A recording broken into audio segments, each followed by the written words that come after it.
तो सफाई कंपनी पर घोटाले के आरोप लगे हैं। ठोस कचरा प्रबंधन में पानीपत नगर निगम में बड़ा भ्रष्टाचार सामने आया है। आरटीआई से खुलासा हुआ है कि निगम ने टेंडर की शर्तों की परवाह न करते हुए 2.5 साल में जेबीएम कंपनी को 36 करोड़ से ज़्यादा का भुगतान किया। नगर निगम सदन में इस कंपनी का ठेका रद्द करने का जो प्रस्ताव मुख्यालय को भेजा गया, वहाँ वो फाइल ही गुम हो गई।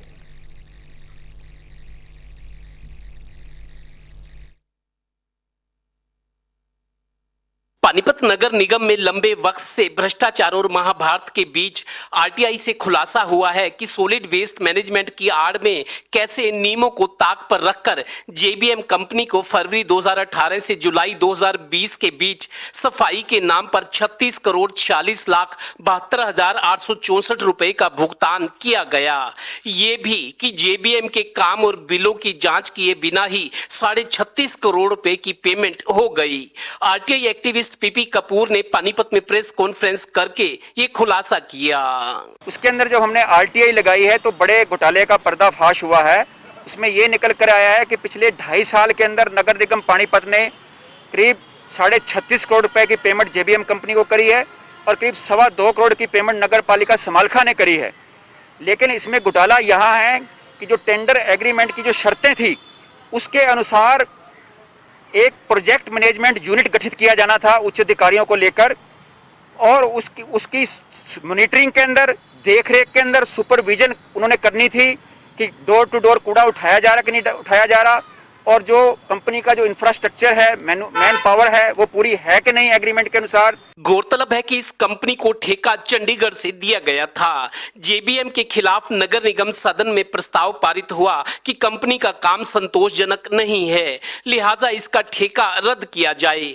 2 बार पानीपत की मेयर ने भी कंपनी को प्रावधान के तहत 1-1 लाख का जुर्माना करने की सिफारिश की थी, पर हैरानी ये कि मुख्यालय से कंपनी का ठेका रद्द करने के प्रस्ताव की फाइल ही गुम हो गई।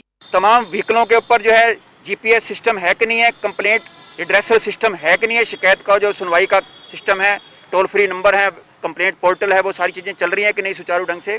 और जो जेबीएम कंपनी ने जो बिल देती है उसको उन्होंने वेरीफाई करना था और उसको अप्रूवल करनी थी, तब ये पेमेंटें दी जानी थी।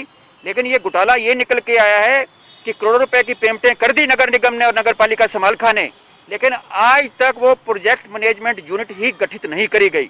तो ये तमाम पेमेंटें इलीगल हैं, गैर कानूनी हैं। इसी का नतीजा रहा कि पानीपत में सफाई के नाम पर हर महीने करीब 3 करोड़ खर्च होने के बावजूद 15 दिन पहले स्वच्छता रैंकिंग में पानीपत 8 से 10वें नंबर पर फिसल गया।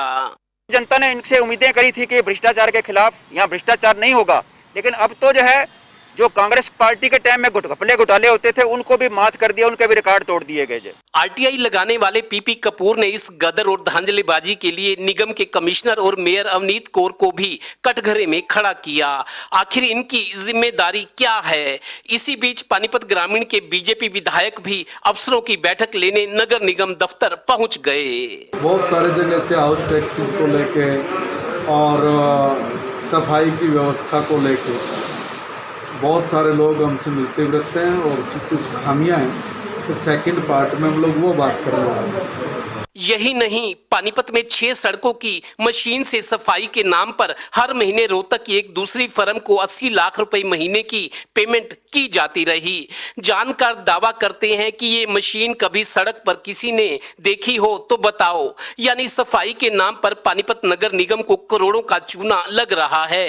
ये सब सामने हो रहा है, पर पानीपत में सत्ता पक्ष खामोश है और विपक्ष नकारा, लोग बेबस। इसलिए लूट रहा है पानीपत सालों से लगातार। कैमरामैन संदीप नामुंडा के साथ वेंद्र Kathoria, total news, Panipat bureau.